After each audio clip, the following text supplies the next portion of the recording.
What's up guys, I'm Phoenix Master 1 and welcome to my banner breakdown of the Book 9 debut banner.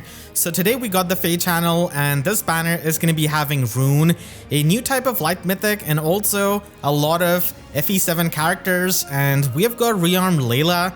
I never thought she would get a rearmed alt honestly, but here she is as a colorless infantry dagger, and she is going to be bringing the third rearmed dagger for us. So Arcane Sly Knife is going to be a 14 might weapon, which does give you -1 special cooldown, and it is going to be checking your HP and giving you +14 to all of your stats, and it is going to be having double speed defense built in, which I think is definitely underrated.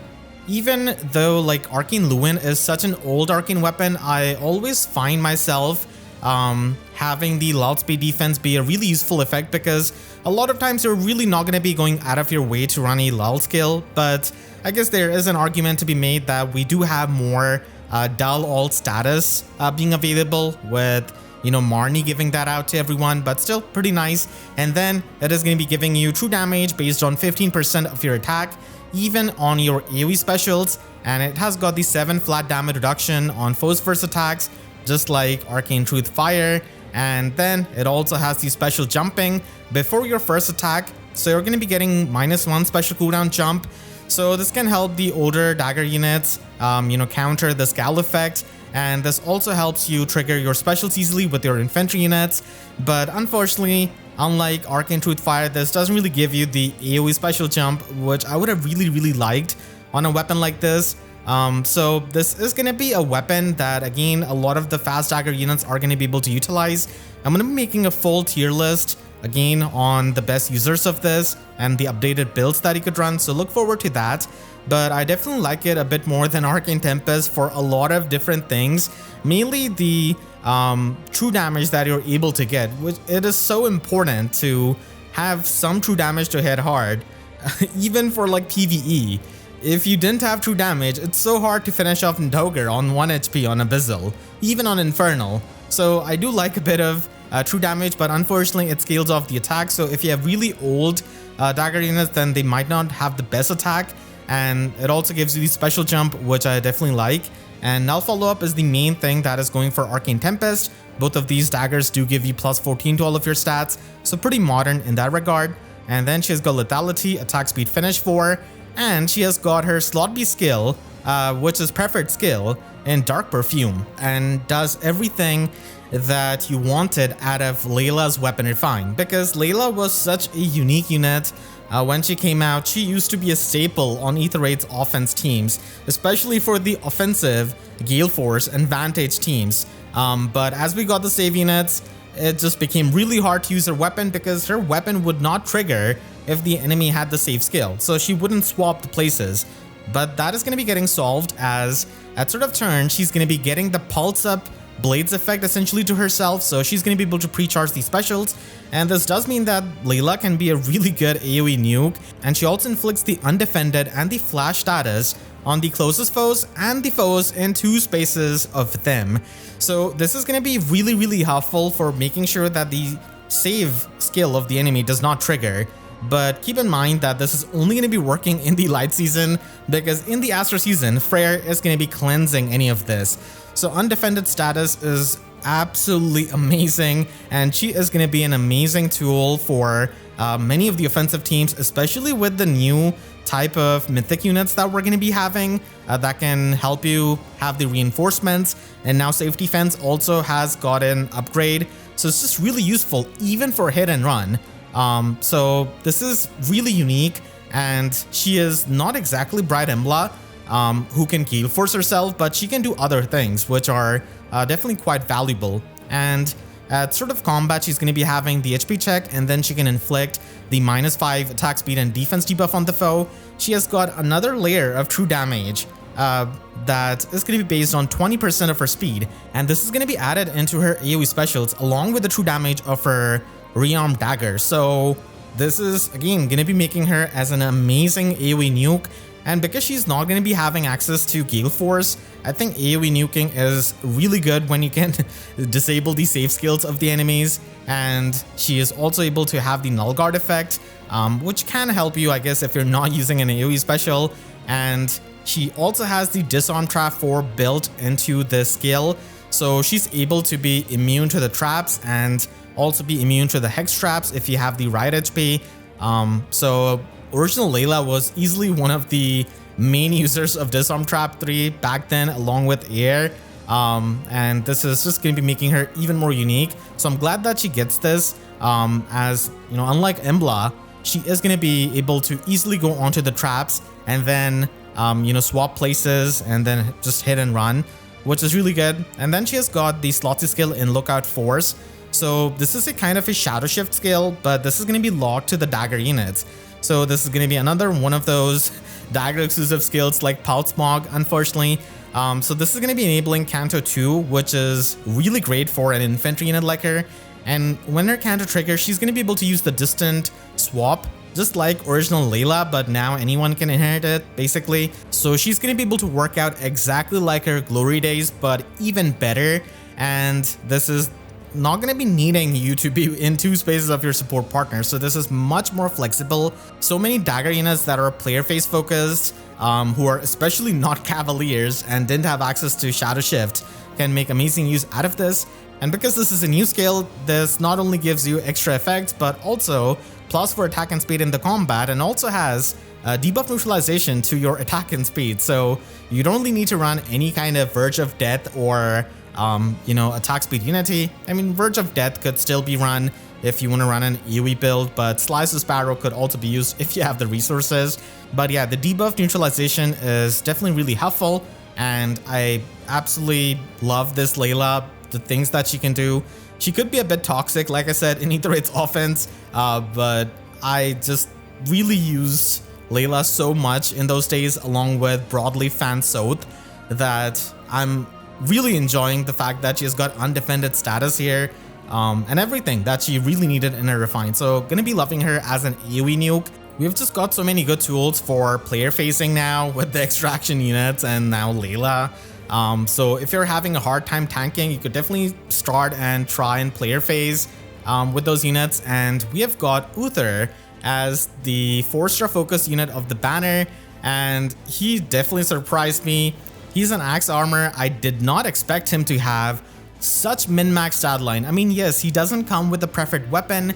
He's going to be competing with Marnie with that preferred weapon, but keep in mind that we just got Rearmed Leila, and he makes fantastic use out of her fodder and giant axe, and he has like Surtur levels of min-maxing for an axe armor, if not better. So he is 205 BST, he has got 4 super boons, and of course he's not going to be scoring as much as Marnie, but still, because of his stat line and the arcane axe that we have got, and the other fodder and armor skills that we've got, he is definitely someone you could use to a good effect. So if I had to put him on my arcane giant axe tier list, then I would definitely put him in tier 1, without a doubt, with this kind of stat line. He does have Pursual Axe Plus, which is the non-seasonal version of Somerset's Seahorse Axe Plus, so it does give you the guaranteed follow-up attack and defense, which doesn't really matter. We just have Wily Fighter Sacred Seal, just run that instead if you want to have the guaranteed follow-up attack. And then he has got Special Fighter. I wish he got a different fighter skill. We have got so many Special Fighter armors now in the free-to-play pool, and Defense Tactic. So his skills are not really useful, but at least he has got the stat line down, which I cannot really say for another armor unit in this batch, and even an armor unit that came out last month. We also have our first male attuned hero and Attuned Hector. He has got the clothing of Eliwood, and at this point I think that all of the elite lords are just going to be having clothing of each other and show up as the attuned alts. So he is a sword armor, which is definitely like after a long time after Duo Hector. So he has got Fellowship Blade as his preferred weapon. This gives him minus on special cooldown, and it's sort of both player phase and enemy phase. If he's within 2 spaces of an ally, then he gives himself and those allies in 2 spaces the +6 defense and resistance buff, and also the Bulwark status. Yes, Bulwark status. He's the first unit who is able to give out the Bulwark status like that. A lot of modern tanks have it built in their weapon, like Attuned Chimera, and in the case of Summer Goldmary, she could get that out of her harmonic button, but Hector just gives that to all of his allies, and this can be really annoying when you face against this in Ether Raid's defense or even in summoner duels. So the bulwark effect is really good for obstructing the enemy, and that does help when we have got a lot of extraction units. It's just really obnoxious when you face these kinds of units and you're trying to kill their backline. And he also gives out the null panic status, which does help. And then with this weapon, he's able to get the attack and defense debuff on the enemy, and he is going to be checking for an ally in 3 spaces. So if you kill all of his friends, then he's not going to be having the effects active from his weapon. But even if he faces something like Emblem Sigurd and falls to 1 HP, as long as he has got an ally in 3 spaces, he's going to be having this weapon active. So that's at least good. And he can debuff the enemy's attack and defense by 20% of his defense at start of the combat +6. So this is going to be anywhere from -16 to -18 debuffs, as he does have base 48 defense and 207 BST. And he doesn't really have a defense super boon, but still really min-maxed with 45 base resistance. And he also gets the better treachery. So this is kind of like the recent, I guess, Guinevere weapon refine. There are many units with better treachery, honestly, but he's able to get like 24 true damage if he's fully buffed up or his allies are, which does make his killing power pretty good, even if he runs something like Shield Fighter. So I do like the killing power of this Hector, because the problem with a lot of Shield Fighter armors is that their killing power isn't really there unless they are duo Fjorm. So Hector has got a lot of true damage, and then he can get the flat damage reduction, 50% of that. So if he is getting like 24 true damage, then he's going to be getting 12 flat damage reduction, which is again not bad, but definitely not as much as I would expect out of a Book 9 armor, I suppose. Considering that we just got Lorather and an Edoger with like 2 layers of flat damage reduction in their weapon. But I guess it's for the better for killing him. And he also has the guard effect built in his weapon. Again, definitely surprised me, because guard is not that high value of an effect now, because we've got so many units with null guard. These arcane weapons even have the null guard and the special jumping. So guard doesn't really hold that much of a value anymore on a tank. And then he does have Armored Beacon, which he did introduce with his young version. And he's got Oath of Ostia, keeping the tradition of a preferred slot A skill. This gives him +5 HP, which is pretty good for just having more bulk. And after he acts, he's able to set up the Divine Vein Stone Terrain on a space and the 2 spaces near him. And in Ether Raid's defense, on turn 1 of the enemy phase, he's able to set up the Stone Terrain. That is insane, because the only like way of setting up Stone Terrain was, you know, Brave Female Korin for many of the Ether Raid's defense team. I mean, yeah, Lumera could be used with her Fallen version, but you're not really going to be using Fallen Lumera on Ether Raid's defense. So this does provide you that safety net against Emblem Sigurd, and this also helps Hector himself. And even if his combat like starts to fall off and you want to use him as a near savior, he could just set up the Stone Terrain for the, you know, modern Far Savior of that time, which no other armor unit can do other than Brave Female Korin. And he's going to be having much better tanking than her right now, but she's going to be getting a refine next year. So I really like the Stone Terrain, but definitely not, you know, looking forward to facing this in Ether Raid's defense. It's definitely going to be annoying with Hathrin and then like Shield Fighter and everything. It's just another annoying thing to face. And if foe initiates combat or a foe's HP is at or above 75%, he inflicts another -10 attack and defense debuff on the foe, which does stack with his weapon. So he's inflicting like -26 attack and defense debuff, which is quite a lot. And he also gets -2 special cooldown jump before foe's first attack, and he has got the 50% damage reduction piercing. So like I was saying, many of the Shield Fighter armors lack the firepower. Hector has got plenty of it, and even the passive damage reduction piercing, and he has got the -2 special cooldown jump. So even if you don't use him with Shield Fighter, you could still use Pavis or Aegis and he'll just trigger it before the enemy's attack. So that's also something you could do for the survival. And of course, I mean, you can run Shield Fighter if you want to. Wily Fighter 4 is there to encourage you to not run it. And this is going to be giving you the flat damage reduction and true damage based on your defense. It is going to be better than reopening on armors, and it's kind of similar to Slick Fighter 4 that we just had on Nidhogger. But it's just that it does different things. Wily Fighter 4 just helps you ignore any kind of visible buffs of the enemies while giving you guaranteed follow-up attack, whereas Slick Fighter 4 just gets rid of your penalties. It does have the null debuffs essentially. So for someone like Marnie, for example, who's built a lot and used a lot, she prefers Slick Fighter slightly more because she already ignores the visible buffs of the enemies with her weapon and her dull ult status. So Wily Fighter overlaps slightly, but not the worst thing again. This is still a really fantastic skill, and Wily Fighter 4 and Slick Fighter 4 are the skills that you need to be running if you're not going to be running Shield Fighter. Personally, I prefer Wily Fighter a bit more because I value the full buff neutralization a lot. It can really swing the matchups in your favor. So I kind of like it a bit more because of it compared to Slick Fighter. And then he has got the Twin Save and a Distant Counter Echo. So yeah, Distant Counter is finally an attuned skill.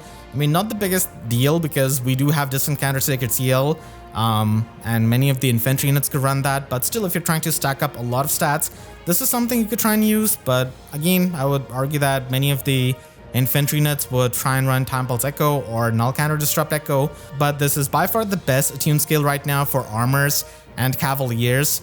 They just did not have much to choose from other than like Guard Echo or like Wings of Mercy Echo, which is, you know, not that useful many of the times with their playstyle. So Distant Counter Echo could be useful, especially in armors, and he's an attuned unit, so you could try and duplicate your fodder with him, you know, any kind of Twin Save or Shield Fighter, anything like that. So he can also pass along this Distant Counter skill, which really helps you free up your Sacred Seal and Slotty, and that can help you just stack up even more stats. So Attuned Hector is a top tier armor, definitely much better than Rearmed Leila that we just got last month. But he is not going to be having the survivability of Duo Fjorm, but still, he does have the utility, which is so useful with the Bulwark effect and the stone terrain that he can set up. That kind of support for an armor is pretty unique, and the fact that he is attuned unit also gives you value as he's not going to be disappearing from your barracks, so pretty happy to have Hector here. And I guess it also rules off Emblem Hector for a while. I mean, there's again no precedence of the bracelets yet, but definitely not going to be Hector for a while. And then we have got a new mythic in Rune. So he's the first male free OC that we have got, and I think he's going to be amazing addition to my free-to-play squad. So he is a colorless infantry mage, and he's a different type of mythic unit, and I figured they would do something with the mythics because that's the thing that they haven't touched for a while. So he can enable a calling circle, which can enable a reinforcement unit to come in on turn 3 and then go in on the enemy team. So this is going to be making it so that you're going to be having 7 versus 7 in Ether raids right now.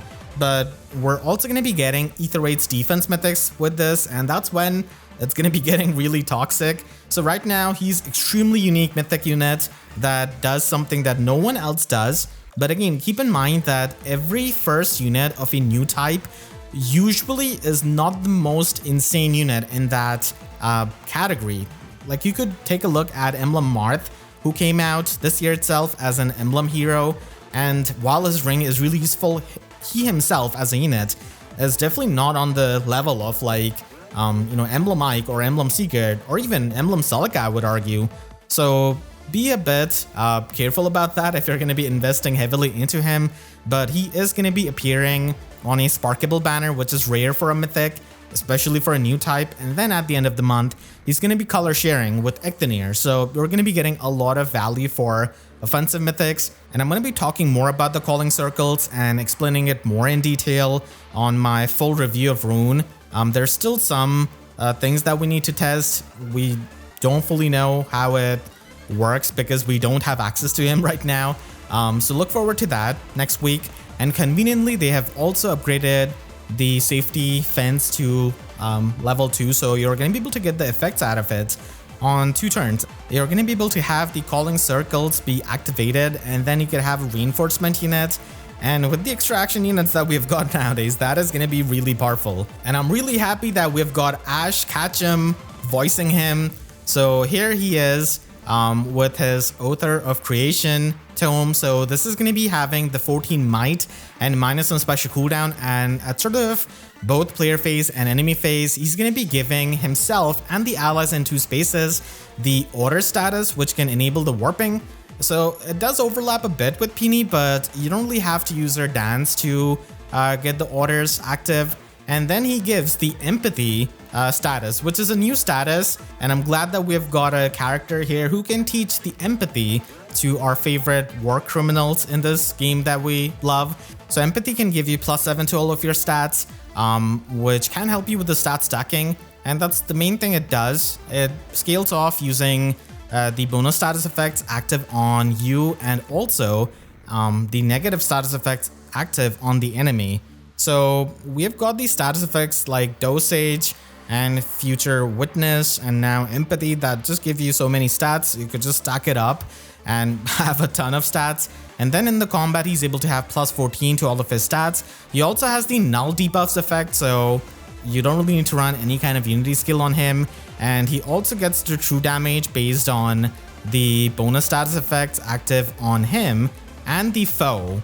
So this can go up to max 25, but this is not going to be scaling for your AoE damage, unfortunately. But it's nice to have the damage output. And then he has got the Null Guard built in this weapon. So not the craziest weapon, I would say, but still, I guess, helpful for a free-to-play unit. And then he has got Flare and Slime Air, which can give him even more true damage depending on the bonus status effects and the penalty effects, which he can easily try and inflict with his weapon. And then he has got his preferred sloppy skill in Font of Wisdom. So this is basically a better sabotage skill because it's going to be triggering both at the start of player phase and enemy phase, and it inflicts -7 attack speed and resistance debuff on the foes that are in 2 spaces of other foes. So that it's kind of like the Discord skill with its infliction, but it's not going to be having any kind of resistance checks, so that's good. And then it inflicts the -5 attack speed and resistance debuff on the foe, and it also has the sabotage effect on the foe in the combat. So like I said, this is just like the better sabotage skill. It also gives you true damage based on 20% of your resistance. So again, even more true damage. And then he has got the 50% passive damage reduction piercing, which you would usually try and get out of a sloppy skill anyways with a tempo skill or magical null follow-up or resonance. So good to have it built in. And then he has got the 7 flat damage reduction on foes' first attacks, including the brave hits. So it's going to be having a good amount of player phase potential because of the true damage that he has got. And then he has got a new skill in Pulse Up Ploy. Unfortunately, this is going to be infantry locked, and this is going to be having the Pulse Up effect, which can help you pre-charge your specials. And then it is going to be having a Ploy effect, which is going to be inflicting the Ploy and exposure status on the enemies after the resistance check. So he does have 48 base resistance with a super boon, so he easily makes use of this and gives his allies the positive status effects and inflicts the negative status effects on his enemies. Unfortunately, he doesn't get any of the true damage from his slot Pure weapon added into the AoE specials, which would have been really perfect with this kind of pulse up slotsy skill going with him and the exposure status that he inflicts on the enemy. But for the other mages, like the ones that are trying to use Arcane Truth Fire, this can be a pretty good skill for pre-charging your AoE specials while also taking advantage of the ploy effect that you get out of it. You don't really get any kind of stat debuffs out of it, but still, it definitely has usage if you're having an AoE mage with high resistance. This banner is going to be lasting for a while, and keep in mind that before this banner ends, we're going to be having the winter banner that is sparkable even for the free-to-play players without FEH Pass. So you might want to wait a bit before you try and summon on this banner, even though this banner has amazing value with a rearmed unit, an attuned unit, and a new mythic unit that is sparkable on this kind of banner. We also have a Grand Hero battle unit in Vaida, and she does have a preferred weapon in Spear. It's literally just called Spear, that's it. They didn't even give like Uber Spear or something like that, but yeah, at least she's going to be having a preferred weapon to stand out a bit, and she does have the distant counter effect out of it, which again is pretty unique, even though she only has base 23 resistance. And at start of turn, to herself and the allies in 2 spaces, she's going to be giving the +6 attack and defense buff, the IO shield status, which only Gilliam can do until now as a support. Summer Mia gave that to herself, but again, that was just for herself. So Vaida is going to be a bit more unique because of it. And then the double ult status that we also have on Marnie. She does get +14 to all of her stats, but definitely a bit less flat damage reduction, just 10% of her attack. I mean, she does have base 47 attack, but I would have liked a bit more. Still, she is a decent free-to-play unit. I'll be making a full review going over her. I'm so happy that she got a preferred weapon. She's also the first free-to-play unit to have a rain skill. She's got attack defense rain, which is amazing, and she also has Wyvern Flight, and she does have easy speed and defense to make full use out of Wyvern Rift if you're going to be investing in her. And we also have an instant demote or quest reward in Oswin, and he is a quest reward, so you're going to be getting 2 copies of him at 5-star. He does have a new inhittable weapon in Campaign Lance Plus, which is kind of similar to Seashell Bolt Plus of Summer Tharja from last year, but made for attack and defense. So he can inflict -10 attack and defense debuff on the enemy, and also get the 10 HP healing after the combat, which is not the worst for inheritable weapon. But I hope that we can get an Arcane Lance soon that is just copy of Arcane Giant Axe. That would be fine as well for so many of these Lance armors. Unfortunately, he doesn't really get the luxury of Uther, and he doesn't have a min-max stat line.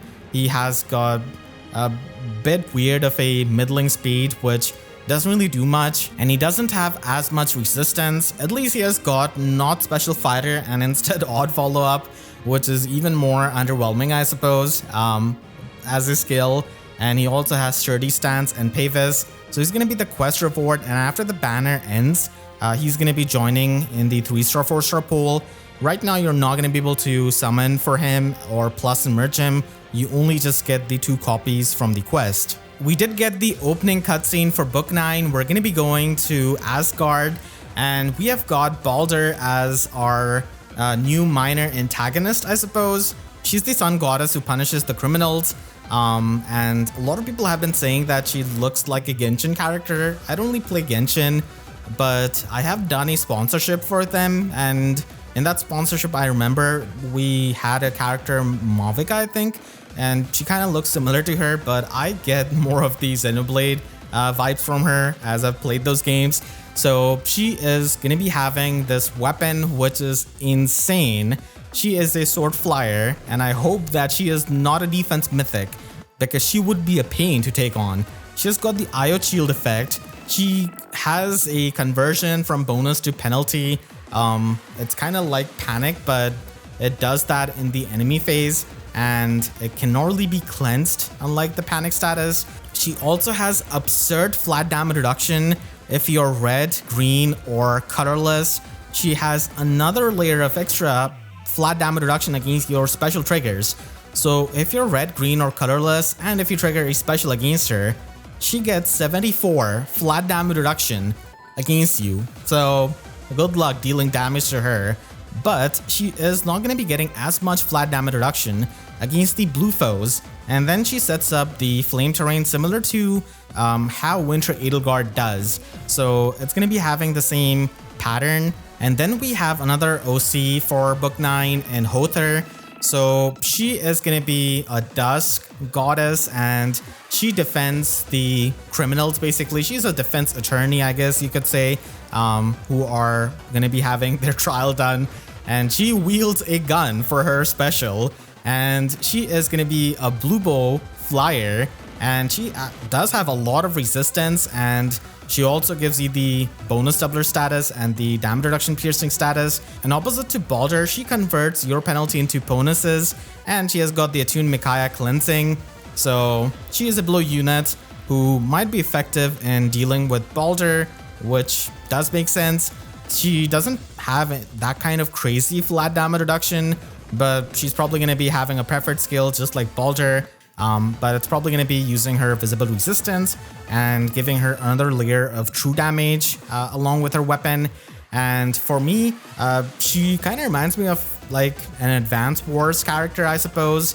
And I'm a huge Advance Wars fan, so I don't really mind these designs all that much personally. I know it's a bit out of the realm of Fire Emblem, and we're kind of challenging the boundaries, but that's what FEH has been doing.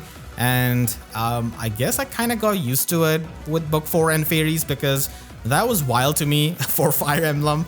And I guess one thing which I didn't really like as much in the FEH channel with the opening trailer was the music in the cutscene, but that got fixed quite quickly as we got the remix tracks from Shadow Dragon and also versus the Duma theme, and Mythic Loki just randomly turned into Sephiroth in the opening trailer. So she's going to be having a bigger role in this book, and probably also Thor. Even she shows up in chapter 1. We still do not know the names or identity of 4 OCs in the story art. So we're going to be having Allfather, likely, the old dude, and then the lady with the glasses might be his wife, Frigg, and the lady with the feather cap and the pink hair, kind of similar to Sharina and Henry, it might be Heimdall. There's another OC with a similar halo effect like Baldr, but we don't really see her that clearly, so that's another OC most likely. It also might be Hugin or Moonin, the crows of Allfather that we saw in the opening cutscene attacking Rune. And Rune is definitely an interesting name, so I wonder what he's up to in this story. So that is going to be my breakdown. Let me know what you think about it in the comments. And I want to thank all of my YouTube members for their constant support. You can click the link on the screen right now to check out my breakdown of the Nidhogger and Lorathor banner that's going on. And make sure to subscribe and hit the notification bell, because YouTube sub boxes are about as functional as your damage against Baldr. So with that, I'll see you guys next time. Thanks so much for watching and have a great day.